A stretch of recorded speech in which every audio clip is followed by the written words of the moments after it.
capítulo 9, versículo 6. Dice la palabra del Señor: porque un niño nos es nacido, hijo nos es dado, y el principado sobre su hombro, y se llamará su nombre admirable, consejero, Dios fuerte, Padre eterno, príncipe de paz. En estos días, sobre todo, muchos se reúnen para un evento muy cotidiano y tradicional para estas fechas, y es que adoran ¿a qué? Y adoran un pesebre y se aparenta que el eje central es el niño, ¿no? Que van a adorar al niño.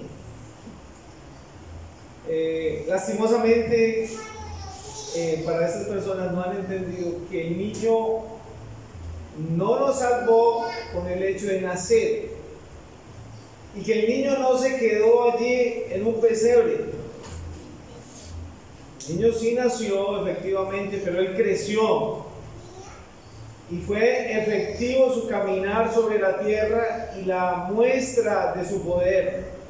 Pero nuestro Señor Jesucristo, cuando iba creciendo, cuando iba andando en esta tierra, cuando se reunía con sus discípulos, Él siempre les mostró que Él era el camino ¿a dónde?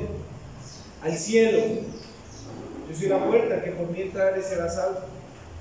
Pero también mostró que para entrar allí, la forma efectiva o el hecho efectivo de hacer es que Él tenía que morir en la cruz. Por ende, allí en la cruz se hizo efectivo el pago de nuestros pecados, y fue allí donde se abrió la puerta, el acceso a la vida eterna. Cuando miramos a nuestro Señor Jesús en cualquier faceta, sea cual sea, es digno de nuestra admiración, de nuestra alabanza. Y hoy quiero que hablemos de 5 razones por las cuales debemos de buscar a nuestro Señor. Aquí en este pasaje se mencionaron, hay más, hay muchísimas más, pero aquí se mencionaron. Entonces vamos a hablar de ella. El versículo que hemos leído es un versículo profético que nos habla del nacimiento de nuestro Señor Jesucristo, el Hijo de Dios, en este mundo para traernos salvación y vida eterna a todos los pecadores. Pero también en este versículo encontramos los títulos de nuestro Señor Jesucristo, o por lo menos 5 títulos de ellos, que son de los que vamos a hablar. Estos títulos son para beneficio de cada uno de nosotros si creemos en Él. Cada uno de estos 5 títulos están disponibles para bendición de sus hijos y para todos aquellos que le buscan con fe. El primero de ellos lo encontramos ahí en el versículo y es admirable. Primero nos está diciendo el escritor aquí a través de Isaías que iba a nacer un niño y que por el brazo de él iba a venir la salvación. ¿Cómo lo íbamos a identificar? ¿O cómo lo identificarían aquellas personas de esa época que tuvieron el gran privilegio de ver personalmente a nuestro Señor Jesucristo? Lo primero, o el primer título, admirable. Admirable. ¿Qué significa admirable? ¿Qué quiere traducir? Digno de admiración, asombroso, sorprendente, impresionante, apreciable, admirable. Y cuando nosotros pensamos en nuestro Señor Jesucristo, hermanos, es digno de admiración en todas sus facetas.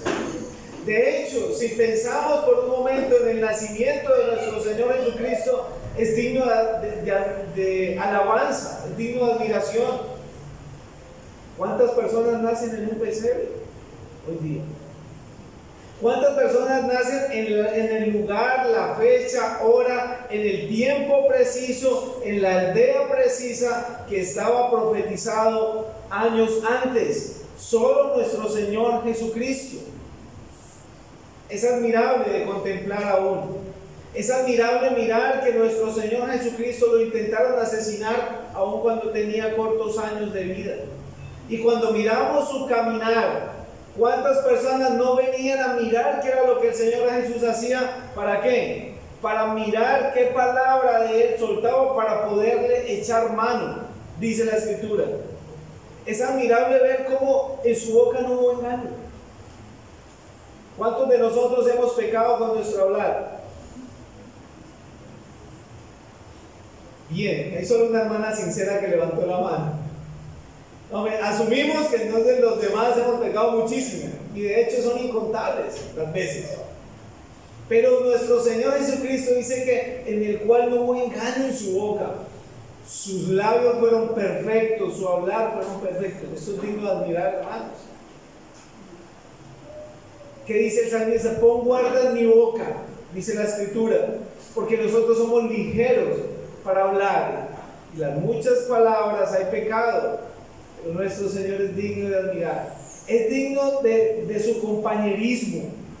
Nuestro Señor Jesucristo tuvo unos amigos que los amó, tuvo discípulos, eran muchos, pero tuvo un cerco más cercano, los 12, y los amó y estuvo con el traidor aún en la noche que fue entregado, estuvo con él, pero aún seguía amándolo, y los amó aún cuando uno lo traicionó, el otro lo negó y todos huyeron, y lo siguió amando.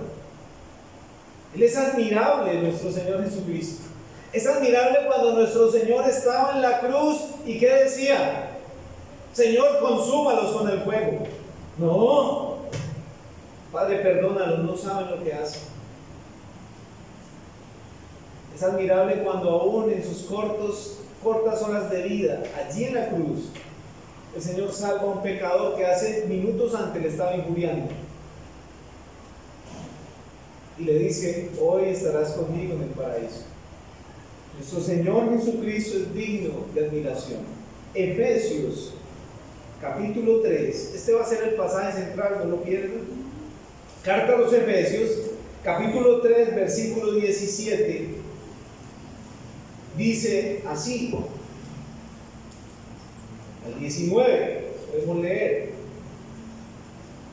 Para que habite Cristo por la fe en vuestros corazones. ¿Dónde habita Cristo por la fe en los creyentes? ¿En dónde? En nuestros corazones, dice la Escritura, por la fe.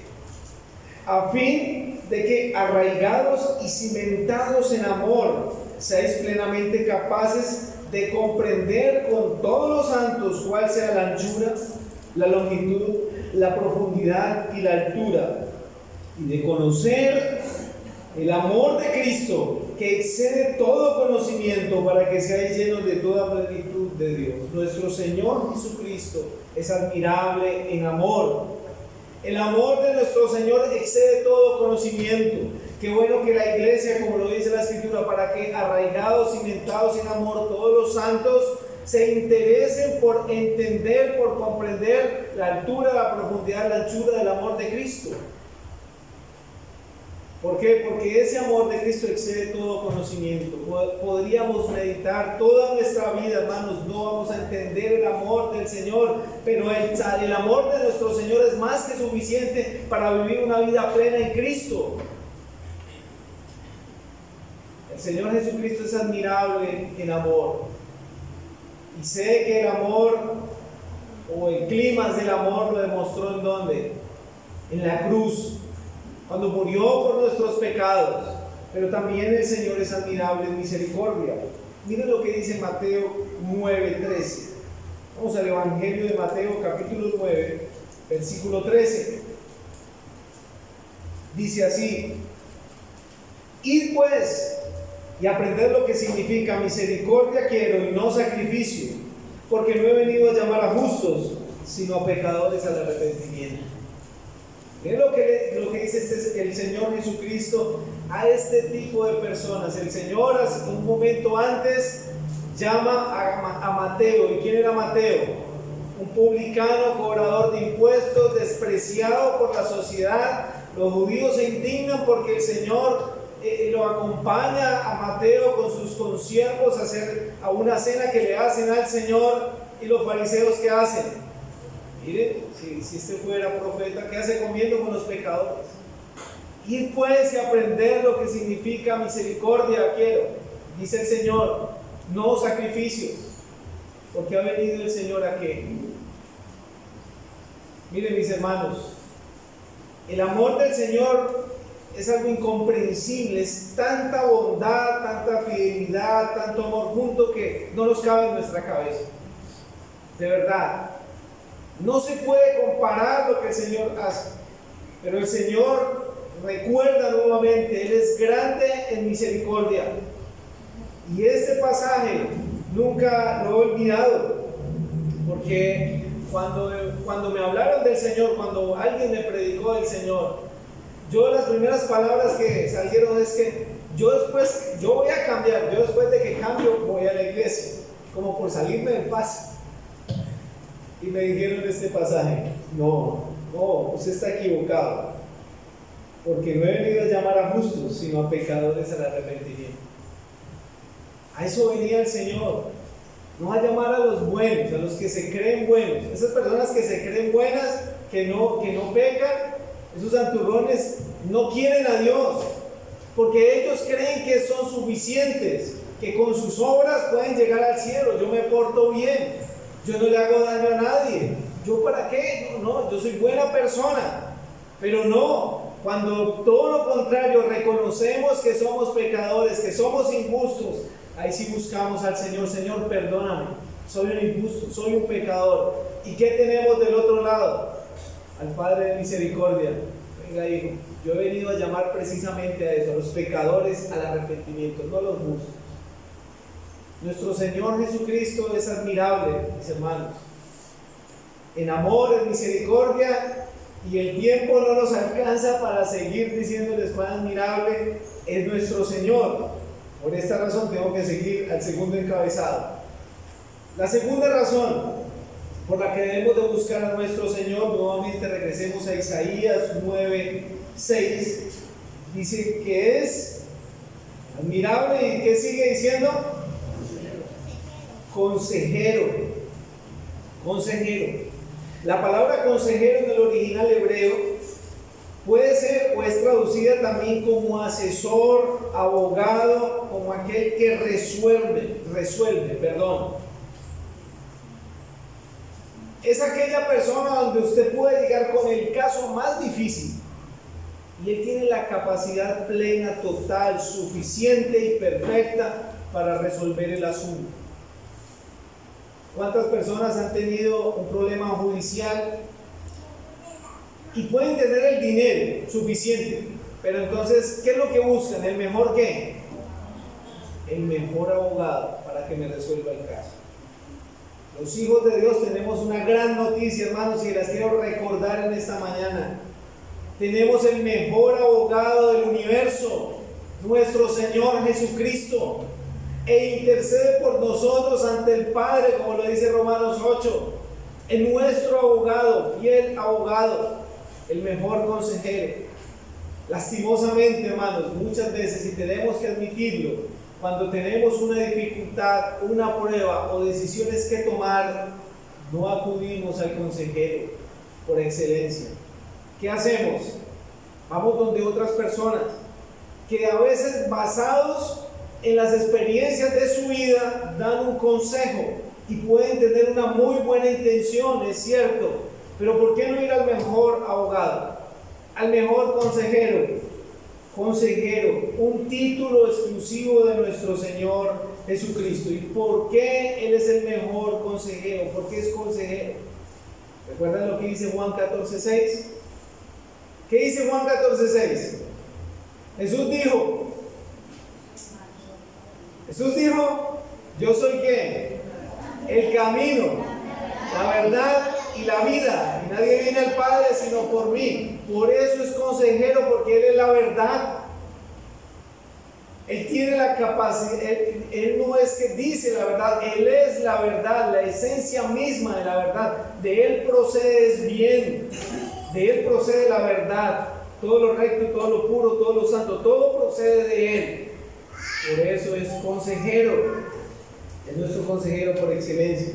Marcos 1:22 dice lo siguiente, o sea, el Evangelio de Marcos, capítulo 1, verso 22. Y se admiraban de su doctrina, porque les enseñaba como quien tiene autoridad y no como los escribas. Se admiraban de sus enseñanzas. Aquellas personas que escuchaban al Señor Jesús quedaban con la boca abierta, mis hermanos, quedaban absortos de tanta sabiduría. Se admiraban a nuestro Señor. ¿De dónde puede proceder tanta sabiduría en este hombre? Porque ellos miraban al Señor Jesucristo como ¿quién? Como el Nazareno o como el Maestro.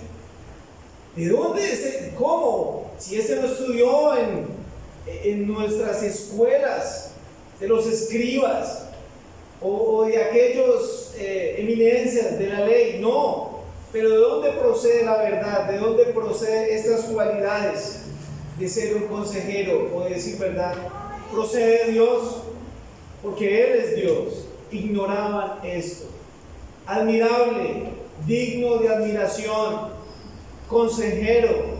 Mis hermanos, ¿en dónde encontramos los consejos de nuestro Señor Jesucristo? En la palabra. Muy bien. Cuando necesitemos algo, mis hermanos. Yo sé que no vamos a buscar al Señor solo cuando necesitamos algo. Yo creo que no es correcto. Pero siempre que tengamos una incógnita, vamos en oración y vamos a la Escritura y escuchemos hablar a nuestro consejero. Admirable consejero. Sigue diciendo, Dios que Dios fuerte. La palabra original allí tiene varios significados muy importantes. Traduce también como guerrero, campeón, gigante, fuerte, valiente. No hay mejor decisión, hermanos, para acercarnos al vencedor que acercarnos a nuestro Señor Jesucristo o a un vencedor. El vencedor por naturaleza, por excelencia para el creyente, el modelo a seguir, el valiente, fuerte, eterno, el que no ha perdido ninguna batalla, es nuestro Señor Jesucristo, ni la perderá. Ahora, dice 1 Corintios 15:55, ¿dónde está, oh muerte, tu aguijón? ¿Y dónde está, oh sepulcro, tu victoria? Recordemos que cuando hablamos del Dios fuerte, de nuestro Señor Jesucristo, y si pensamos en Él como un vencedor, que lo es, como un campeón, como un valiente, debemos de pensar en qué ha vencido el Señor. El Señor Jesús venció la muerte, venció los principados, potestades, venció a Satanás, venció el pecado. Pero en la carta a los Colosenses, capítulo 2, versículo 13, lo dice de la mejor forma. Vamos allí por un momento. Carta a los Colosenses, capítulo 2,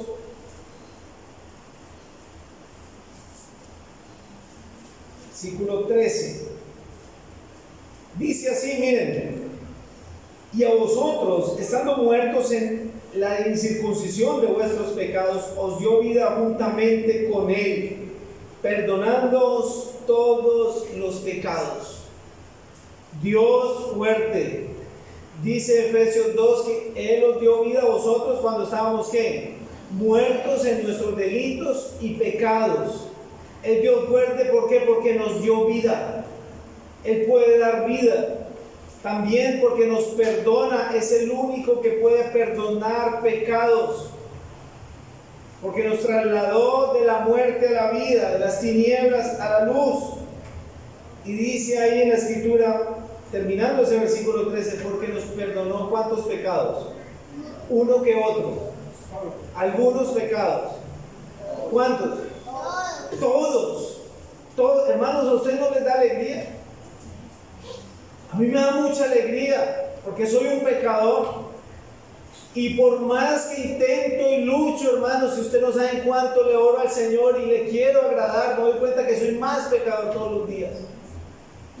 Y es triste conocer cada vez más de la verdad y seguir pecando, cuando deberíamos ser diferentes. Y sí hay diferencia entre un cristiano y un no cristiano, pero quisiéramos llegar a una perfección un poco más. Pero un día lo vamos a lograr, hermanos, cuando estemos allí en gloria. Vamos a ser semejantes a nuestro Señor. Nos perdonó todos los pecados, los pasados, los presentes, los que cometió usted esta mañana, mi hermano y mi hermana, antes de venir a la cena, y los que va a cometer ahorita después del mediodía o está cometiendo ahorita en su mente, y los que va a cometer mañana en 10 años si el Señor lo tiene con vida y hasta que Él los lleve de aquí a esta tierra. Todos nos perdonó el Señor, porque Él tiene la capacidad para hacerlo. Su sangre es preciosa y valiosa, valiosísima, capaz de cubrir toda mancha de pecado. Dios fuerte. Dice el versículo 14, anulando el acta de los decretos que había contra nosotros, que nos era contraria, quitándolo del medio y clavándolo en la cruz. Se dice que puede ser la ley escrita que es contra nosotros, porque no podemos y no podíamos ni podremos cumplir la ley. Eso era contra nosotros, pero Él quitó esa acta y la clavó en la cruz, porque nuestro Señor Jesucristo es el único que pudo cumplir la ley perfectamente. La cumplió por nosotros, nos hizo perfectos a través de su muerte. Y sigue diciendo el versículo 15, despojando a los principados y a las potestades los exhibió públicamente, triunfando sobre ellos en la cruz. Despojó a Satanás, las huestes celestiales de maldad, le quitó el reino a la muerte, venció sobre el sepulcro, venció absolutamente todo y es un vencedor y es el Dios fuerte al que adoramos. Nuestro Señor Jesucristo. Y el cuarto encabezado sigue diciendo, Dios fuerte, ¿qué más? Capítulo 9, versículo 6 de Isaías. Padre eterno, Padre eterno. Este versículo nos dice que las mismas cualidades del Padre Celestial están en Cristo Jesús, nuestro Señor. Las mismas cualidades del Padre las tiene el Hijo, Padre eterno. Y cuando hablamos o pensamos en el Padre, obviamente pensamos en la calidez de ese Padre que cuida a un hijo, que lo protege. Dice Mateo 6, 8. Vamos al Evangelio de Mateo, capítulo 6, versículo 8. Perdón, me disculpo ahí. Evangelio de Juan, capítulo 14. Evangelio de Juan,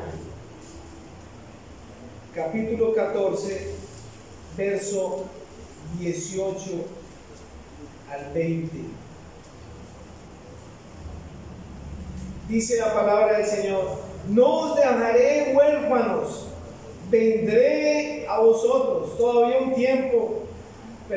un poco, y el mundo no me verá más, pero vosotros me veréis, porque yo vivo, vosotros también viviréis. En aquel día vosotros conoceréis que yo estoy en mi Padre, y vosotros en mí, y yo en vosotros. Como Padre eterno, nos trae un aliciente, nos trae un consuelo, nos trae una noticia que no debemos olvidar. ¿Qué es lo que dice este versículo inicialmente? No os dejaré, ¿qué? Huérfanos. ¿Qué dijo el salmista? Si mi padre y mi madre me dejaren, con todo el Señor me recogerá. No estaré solo. Como el padre que ama a su hijo también lo corrige. Aquí este padre está mostrando la faceta de amor sacrificial hacia nosotros. No los voy a dejar huérfanos. Estaré con vosotros, mis hermanos. El Señor siempre cuidó de su rebaño. Siempre, hermano. Hasta la muerte. Y aún sigue velando por sus ovejas. Y lo seguirá haciendo. Cuando vemos el Señor cómo caminaba con sus discípulos, siempre los suplió, siempre los cuidó, siempre les enseñó, siempre estuvo al tanto del cuidado de sus ovejas. Cuando estaba el Señor allí, cuando lo arrestaron, ¿qué fue lo que Él dijo? Aquí estoy, yo soy, pero déjenlos ir a ellos. Los cuidó, los protegió. Cuando estaba en la cruz, aún que dijo con respecto de su madre, la encomendó al discípulo amado: madre, y tu hijo, y tu madre. Y desde ese día, este discípulo la recibió en casa porque él ya iba a partir, ya no iba a estar más tiempo acá. Encomendó el cuidado de su madre a su discípulo. Y así podemos mirar cómo el Señor cuida y guarda, cómo el Señor nos cuida y nos guarda. De hecho, el Señor, antes de partir, antes de ser crucificado, ¿qué le dijo a los discípulos? Me voy, pero yo vendré a vosotros. Es más, yo me voy a ir, y donde yo voy por el momento ustedes no pueden ir, pero yo no los voy a dejar solos. Les voy a enviar ¿qué? El Espíritu Santo, otro consolador. Él los guiará. ¿Sí ven? Y aunque el Señor partió, vino el Espíritu Santo. Nunca hemos estado solos. Para aquellos que se preguntan ¿dónde está Dios? Está más cerca de lo que creen. Hermanos, nunca pensemos eso. El Señor nos ama y Él no miente. Él dice que está en nosotros, con nosotros. Aún leemos un pasaje que decía que para que habite nuestro Señor Jesucristo por la fe en vuestros corazones. Debemos tal vez, no es que el Señor se haya alejado de nosotros, puede ser que muchas veces nosotros nos alejamos del Señor, que es muy diferente. Pero Él está prometiendo aquí, le dijo a sus discípulos primeramente, y es aplicable totalmente para los creyentes, para sus hijos: no os que dejaré huérfanos. Hermanos, si usted no tuvo un padre terrenal o una madre terrenal y no le dieron cariño, amor, no sé, en fin, tenemos una gran promesa. Llegamos al mejor Padre del mundo, nuestro Señor. No os dejaré huérfanos, yo voy a estar con ustedes. Y por último, termina diciendo allí el capítulo 9, versículo 6 de Isaías: Padre eterno, ¿y qué? Príncipe de paz. Nadie puede experimentar la verdadera paz en su vida si no tiene al Señor Jesucristo en su corazón. El término paz se refiere a un sentido personal de bienestar, integridad, armonía y seguridad mediante una relación apropiada y directa con Dios. Muchas personas hoy en día buscan la paz. ¿Quién no quiere tener paz? ¿Qué país no quiere vivir en paz? ¿O qué ciudad no quiere vivir en paz? Lastimosamente, el ser humano la busca donde no hay. Están buscando agua en un desierto. El Señor Jesucristo le dijo: mi paz os dejo, mi paz os doy. Yo no la doy como el mundo la da. Es muy diferente la paz que trae nuestro Señor a la paz que busca el mundo. La paz que busca el mundo es una paz externa, una paz pasajera, una paz que se deteriora con el tiempo. Pero el Señor Jesucristo quiere traer paz, tranquilidad y verdadera paz a nuestra vida, a nuestra alma. Solo se puede lograr, solo y exclusivamente se puede lograr teniendo un encuentro cercano con nuestro Señor Jesucristo, un encuentro directo. Es la única forma para que hallemos la verdadera paz. ¿Recuerdan el pasaje de Marta y María? El Señor llega a visitar esta casa que amaba este lugar. Marta servía, María se postra a los pies. Señor, ¿no te da que esta mujer, que mi hermana no me ayuda a los quehaceres? ¿Cuál fue la respuesta del Señor? Tal vez Marta esperaba: oiga, ¿verdad? Si parece María, está desatenta. Marta, Marta, afanada y turbada estás. No tenía paz. Sí tenía una buena intención, pero no estaba haciendo lo correcto. María escogió ¿qué? La mejor parte. ¿Por qué? Podemos pensar: pero ¿por qué si Marta estaba haciendo algo bueno y María solo estaba sentada? Porque es que María escogió al Señor. Estaba a los pies del Maestro.